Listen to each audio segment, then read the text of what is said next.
J'ai une anecdote un peu marrante à vous raconter. Vous savez que quand on est un peu connu, et bien forcément les marques s'intéressent à vous, n'est-ce pas? On est des stars, on a des followers, donc on fait envie. C'est un peu Kim Kardashian qui est devenu égérie Balenciaga, Kylian Mbappé qui est devenu égérie Nike. Et moi, j'ai été contacté par la Fédération Française de Bridge.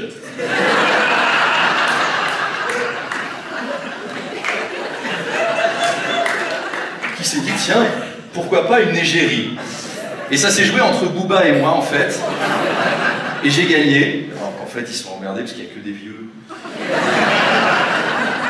Donc ils m'ont dit, fais un truc pour essayer de rajeunir un peu l'ambiance. Déjà, juste petit sondage, par applaudissement, qui a déjà joué au bridge?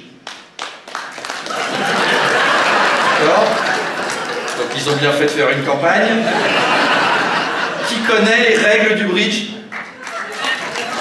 Ok, encore mieux. Le bridge, c'est assez cool. Moi, j'en ai fait parce que j'ai grandi à Versailles. J'étais au milieu, comme ça, des mocassins à glands. Et des glands à mocassins. Et il y avait des soirées qu'on appelle les rallyes versaillais. Bah, on vous apprend le bridge, la valse, le rock'n'roll avec le poignet cassé, comme ça. Le seul truc que je sais pas faire de chez les bourgeois, c'est frauder le fisc. On m'a pas appris les trucs utiles.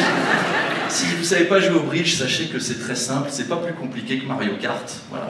Sauf que c'est des vraies cartes. Et que les moustachus contre lesquels tu joues, c'est des vieilles mamies. J'ai découvert qu'il y avait des gens très puissants qui jouaient au bridge.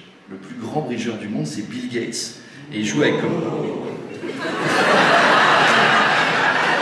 comme partenaire, il a Warren Buffett. Wow. Agatha Christie jouait au bridge. Wow. Winston Churchill jouait au bridge. Wow. Jules César jouait au bridge. Kim Kardashian jouait au bridge. Rihanna jouait au bridge. Nabila. Non, Nabila c'est trop compliqué. Les vrais dirigeants du monde, les puissants, les Illuminati jouent au bridge. Maître Gims nous dit que les Égyptiens antiques jouaient déjà au bridge électrique il y a 50 000 ans. Bill Gates qui joue au bridge, c'est quand même classe. Bill Gates a déclaré que quelqu'un qui jouait au bridge avait toutes les chances de réussir dans la vie. Et c'est quelqu'un que je suis plus tenté de croire que Patrick Bruel avec le poker, par exemple. C'est pas le même niveau de réussite. Quand un mec qui gagne 2 milliards te donne des leçons par rapport à un mec qui gagne 200 000, Bill Gates a bouleversé la Terre entière en créant l'ordinateur. Patrick Bruel a bouleversé une masseuse en enlevant son slip en papier. Et c'est ça la supériorité du bridge, c'est-à-dire que tu ne risques pas l'agression sexuelle parce que dans les joueurs de bridge, t'as que des puceaux ou des mecs de 85 ans. T'es assez tranquille. Ça, je sais pas s'ils la mettront dans le truc de la fédération officielle, mais j'avais envie de la faire. Le bridge! Le bridge, ça se joue à 2. C'est 2 contre 2, c'est par équipe. Alors, les règles, c'est tout con. Vous distribuez les cartes. On se retrouve avec 13 cartes chacun. Ensuite, chacun joue une carte, comme à la bataille.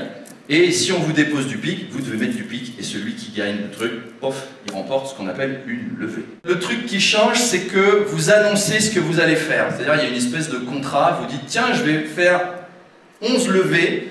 Et je vais les faire avec un atout qui est le cœur. Comme ça, le cœur, il coupe toutes les autres. Si vous n'avez pas de pique à jouer, vous mettez un cœur, vous gagnez, hop, et vous faites une levée supplémentaire. Et en fait, il faut faire ces contrats-là. Voilà. C'est un peu comme si vous avez une équipe Macron et une équipe syndicat.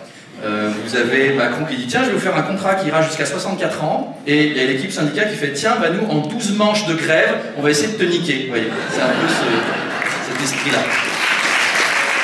Ouais, c'est compliqué, mais en fait, c'est parce que c'est un jeu intelligent. Non, mais du coup, ça nécessite d'avoir une bonne estimation de ce que tu peux faire. C'est un peu comme essayer de pécho en boîte de nuit, quoi. Il faut être conscient de tes atouts, sinon tu vas pas faire de levée. Donc, à chaque manche, il y en a un qui joue pas, c'est ce qu'on appelle le mort. Hein. C'est-à-dire qu'une soirée bridge, c'est comme le sexe, sauf que c'est mieux, parce que si ton partenaire est mort en cours de route, eh ben, tu peux quand même continuer à t'amuser et ça reste légal. Atteindre ton partenaire, il faut y avoir une bonne honnête. Nice, moi. Bridge, ça se dit, madame, vous avez une petite ouverture, une belle langue. C'est là que tu vois que le bridge est un jeu d'intellectuel. Hein. Moi, j'ai toujours dragué que des filles dont les parents jouaient au bridge. Hein. Ça voulait dire qu'ils avaient du pognon, c'était intéressant.